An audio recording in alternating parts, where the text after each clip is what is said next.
ତୋର ବାଦାମ ତ ଖାଇ ଜାଣିନୁ। ଛିଣ୍ଡେଇ କେମିତି ଖାଆନ୍ତି? ହଁ ଛିଣ୍ଡେ ତୁ ଛିଣ୍ଡେଇକି ଖାଉଛୁ? ହଁ ହଁ ଓହୋ ସିଝିବ ଖାଇବୁ? ଆଉ ମୁଁ ଭାବିଲି ତୁ ଛିଣ୍ଡେଇକି ଖାଉଛୁ ବୋଲେ। ମୁଁ ଜାଣିପାରୁନି। ଖାଲି ସିଝେଇବୁ କଣ ଏଇଠି ଥୋଇଦେବୁ ନା ତା ଦେହରେ କଣ ପଡ଼ିବ?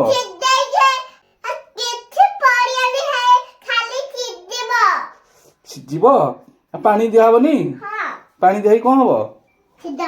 ପାଣି ଦିଆହେଇକି ସିଝା ହବ। ସିଝା ହେଲେ ତୁ କେତେ ଖାଇବୁ ତୋ ମାମା କେତେ ଖାଇବ?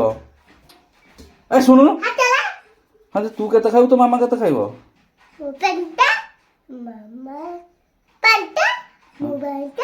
ତୁ କୋଉଥିରେ ଖାଇବୁ? ହାତରେ ଧର।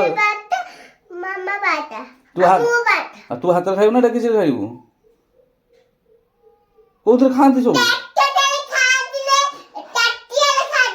ଓହୋ ଡେକିଚିରେ ଖାଆନ୍ତିନି ତାଟିଆରେ ଖାଆନ୍ତି।